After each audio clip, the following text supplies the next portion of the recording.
In order to understand what really might have compelled Indira Gandhi to sign such an imbalanced deal with Pakistan, we have to look closely at the real position of India at the time of agreement. First, what could have happened with India if Shimla meetings end in a deadlock? Answer is simple. Both countries were under immense international pressure to end all hostilities and to resolve their disputes peacefully through dialogue.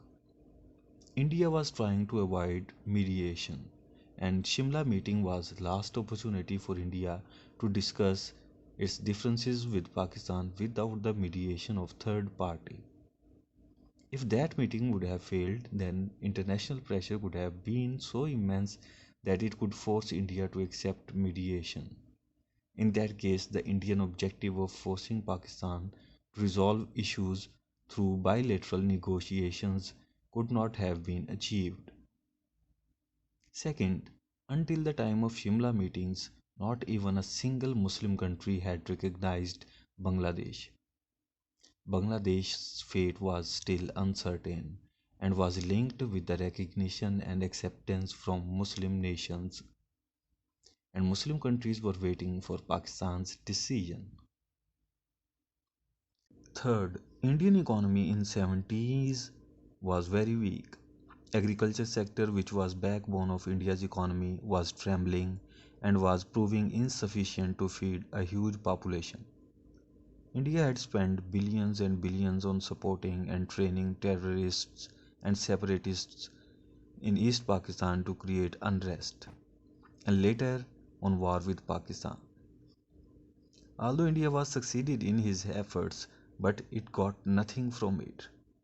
East Pakistan did break away from Pakistan, but it became another Muslim country that was going to be dependent on India for its survival for a long time.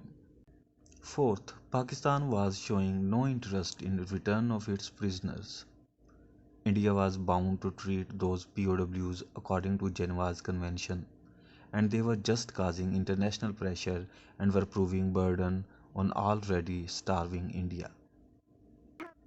Fifth, after spending a lot of resources on war with Pakistan, India's economy had become so weak that it had to rely on USA and its allies for even the wheat to feed its people.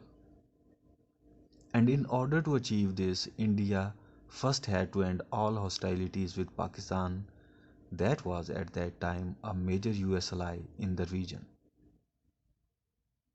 Sixth, there was a very strong public reaction in Pakistan after the fall of Dhaka, where people were getting very emotional and were talking about revenge.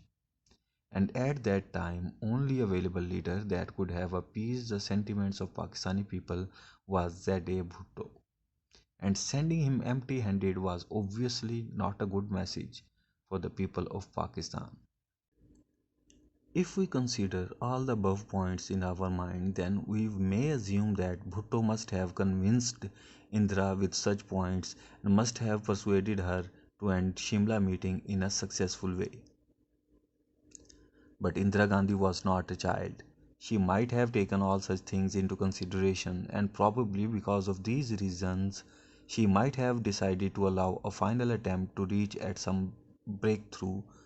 But still, India needed something substantial in return of what Pakistan was demanding, and Bhutto clearly was not in a position to give anything in return, as Pakistan had already lost its eastern wing. So, what really had been discussed between Indira Gandhi and Bhutto at the final moments of Shimla meeting? We don't know for sure. However, there are two possible sources which can provide us some real hints. One was the accounts of P. N. Dar, Indira Gandhi's principal secretary, and according to him, a tacit understanding was reached between the two leaders at Shimla. Second source is Benazir Bhutto, the daughter of Zulfikaralibhutto.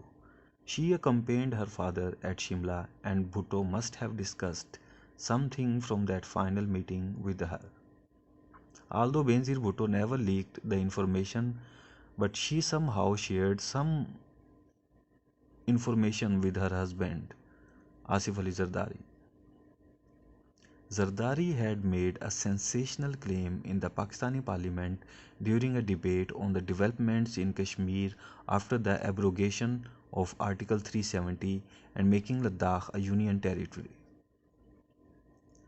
The former Pakistani president alleged that ex-Indian Prime Minister Indira Gandhi had negotiated a land deal with Islamabad involving large swathes of Pakistani land that had been lost to India. After the war between India and Pakistan in 1971,